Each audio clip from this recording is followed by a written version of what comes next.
The ocean has always held secrets that defy human reason, but few are as disturbing as the disappearance of a gigantic cargo ship that in a matter of minutes ceased to exist without emitting a single warning signal. On the surface, the explanation seemed simple: a violent storm, colossal waves, merciless winds. However, when carefully analyzed, the silence surrounding the shipwreck proved even more unsettling than the storm that preceded it. It wasn't just a disappearance, it was an almost surgical erasure, as if the vessel had been ripped from reality before anyone could react. The sea is vast, but rarely is it so absolute. What is most disconcerting is that this ship was no ordinary vessel. It represented the pinnacle of British naval engineering of the time, designed to withstand extreme conditions and transport massive cargoes across the oceans. It was considered a self-sufficient, robust and reliable colossus, capable of safely weathering storms. For years it sailed without significant incident, reinforcing the belief that its structure was far above average. And yet, it was precisely this sense of invincibility that would make its downfall even more disturbing. When it disappeared, it not only surprised, it challenged everything that was believed to be known about ships of this size. The lack of evidence made the case even more sinister. Every search in the storm's wake returned empty-handed, as if the ship had been swallowed by the water without leaving any physical trace of what had happened. The authorities quickly concluded that the typhoon was to blame, closing the case with an explanation that seemed all too convenient. But family members and independent experts realized that something was deeply wrong with the narrative. Behind the apparent simplicity of the tragedy, there were silences, institutional, technical, and human, that concealed a problem far greater than any storm could explain. As the parallel investigation progressed, evidence began to emerge that the ship's structure concealed a silent vulnerability. Naval engineering in the 1970s had achieved respectable milestones, but it still relied on approximate calculations and incomplete models. Gigantic vessels were designed based on parameters limited by the technology of the time, and certain points in the hull suffered stresses that could not be accurately predicted. In retrospect, it became evident that the ship's frontal area, responsible for withstanding direct wave impacts, was subjected to stresses far exceeding those originally anticipated. Under normal circumstances, this did not represent a danger, but in the face of a severe storm, the combination could be fatal. This suspicion gained strength when other ships of the same class began to show cracks in similar places. The coincidence was too unsettling to ignore, yet authorities preferred to remain silent. Admitting a design flaw in the structure of these colossal vessels would mean costly repairs, millions in losses, and the exposure of dubious technical decisions. The official narrative, that nature was merciless, became more convenient each day. However, for those who had lost family members in that disaster, convenience would never be enough.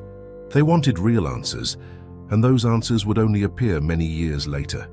The storm itself was undoubtedly violent. Waves over 10 meters high and winds exceeding 180 kilometers per hour created a chaotic scene. However, the ship was not inexperienced in these conditions. It had already faced comparable situations and maintained its integrity. Other cargo ships that crossed the same region during the same period reported damage, but remained afloat. The question that began to echo among experts was simple and disturbing. Why did only this ship disappear without a trace? Something had broken its capacity to resist, and that something was not just the force of nature. As reports and documents were examined, another detail caught the eye. The ship did not issue any distress call in sudden shipwrecks. Even seconds can be enough for a short message. But in this case, the silence was total. This suggested that the crew was not only surprised, but also had no chance to react. The hypothesis of an instantaneous structural rupture, fast enough to prevent any kind of communication, began to seem more plausible. Water would have flooded the lower deck and advanced with such speed that, in a matter of minutes, the vessel would have lost its buoyancy without any external warning. This scenario aligned with reports from engineers and specialists who were trying to warn about the fragility of the hull, especially in the frontal region, where the interaction between waves and structure was most critical. The ship could have withstood intense storms for years, but a specific combination of force and impact would be enough to expose a hidden stress point. The force of the water, when channeled through a structural flaw, behaves like an invisible blade. It pierces metal, invades compartments, and destroys the internal coherence of the hull. When this happens, no experienced crew can save the vessel. Decades later, when the wreckage was finally found, the theory gained definitive traction. Images captured from the depths revealed an internal rupture that went far beyond the typical damage caused by storms. The forward deck had collapsed from the inside out, indicating that the pressure exerted by the water had exceeded the structure's resistance limit. The hatch covers, enormous and designed to withstand tons of force, were torn off and bent, as if they had been pressed by an overwhelming force that came not from outside, but from within the vessel itself. It was the collapse being revealed as an inevitable process, not an unpredictable accident. The impact of this discovery was profound.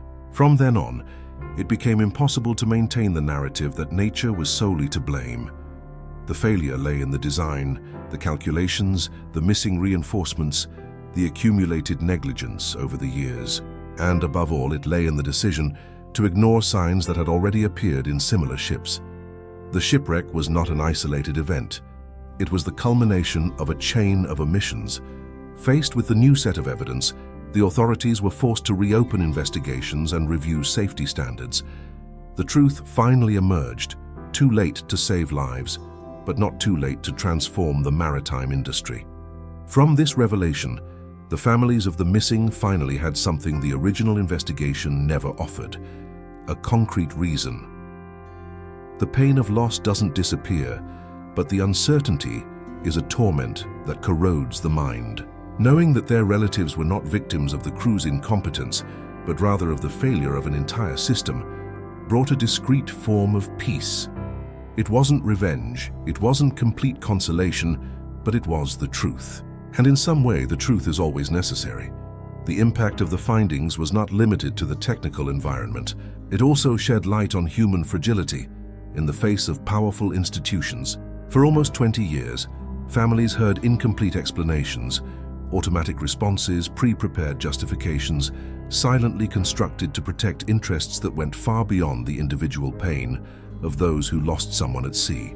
The official silence became almost as heavy as the ocean where the ship had sunk, and it was only when independent experts, driven by insistence and ethics, decided to challenge this version that the case began to emerge from the darkness. The images captured from the depths not only exposed the structural flaw, they also showed how violently the water had engulfed the ship almost instantaneously. The force entering through the forward deck was so concentrated that, once initiated, it advanced through the interior with uncontrollable speed.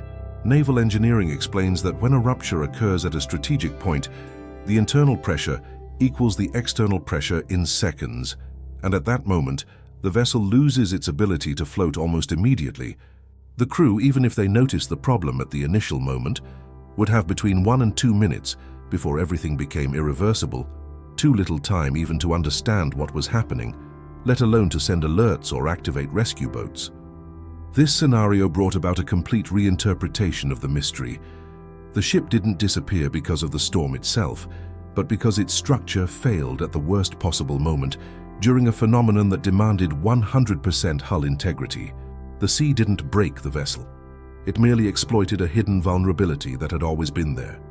The difference is that on that night, the combination of waves and pressure found the exact angle to transform this fragility into a total collapse. Without warning, without a chance to react, without external witnesses, just the ocean doing what it always does, testing limits. With the full revelation of the structural collapse, a painful process of reviewing responsibilities began.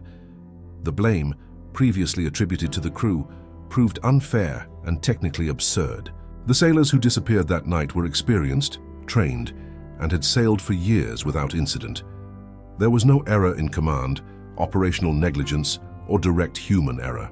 The tragedy occurred because the structure lacked internal monitoring systems capable of alerting to water entering the lower compartments.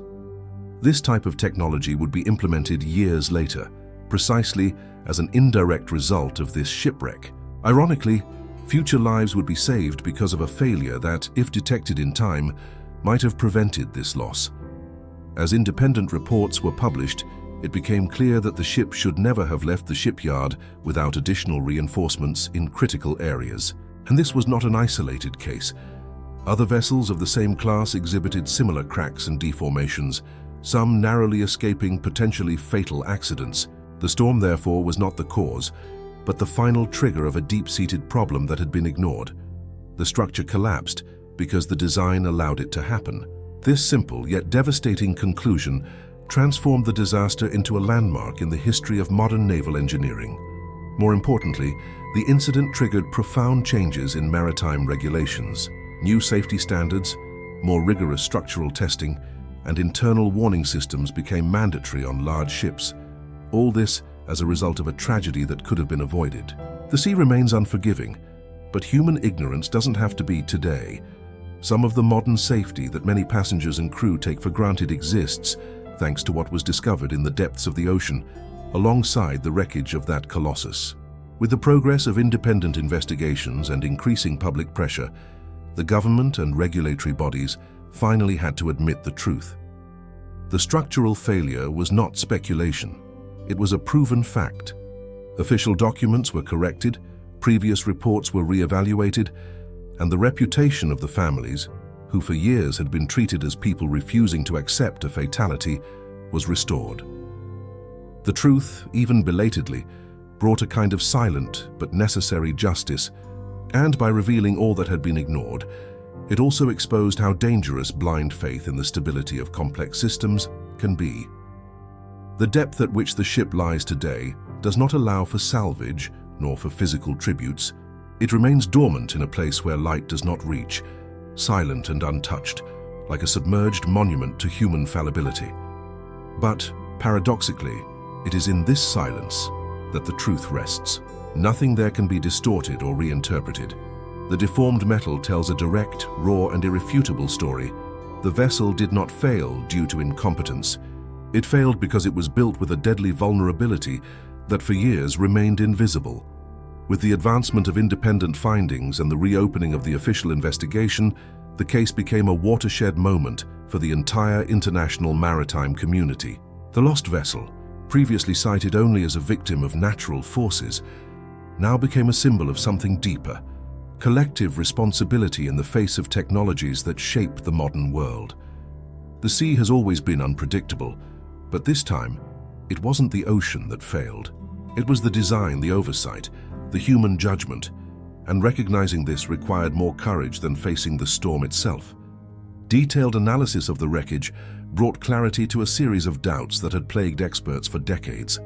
The internal rupture was unequivocal. It was not an accident caused by inexperience, nor a sudden, unprecedented failure. It was the outcome of a combination of omissions, insufficient calculations, neglected reinforcements, and excessive confidence in a structure that had never been tested under the extreme conditions for which it was designed. The tragedy only occurred because several small errors had accumulated over the years, like invisible layers of smoke that only reveal the fire when it is too late to extinguish it. Today, many of the safety mechanisms that ensure stability on modern ships, flood sensors, additional structural reinforcements, verification protocols, and real-time monitoring, were born as a direct consequence of this tragedy. It's a painful irony. Lives lost so that others could be preserved in the future. And although none of this brings complete comfort to the families who experienced the disappearance, there is a silent recognition that the truth had, at least, a concrete impact. Part of the pain transforms into purpose, and this purpose prevented other vessels from facing the same fate. In the end, the story of this shipwreck isn't just about the ship that disappeared. It's about what is discovered when the surface is breached, and it becomes clear that behind every disaster, there is always a combination of human, technical, and institutional factors. The ocean may have been the stage for the tragedy, but it wasn't its author. It merely exposed the truth that was already there. And in revisiting this case, we realize that the greatest abyss wasn't 4,000 meters deep. It was in the distance between what was known and what was chosen not to see. If you've made it this far, share your opinion on this investigation. Leave a comment saying which part of this story caught your attention the most and what you believe could have been done to prevent this tragedy.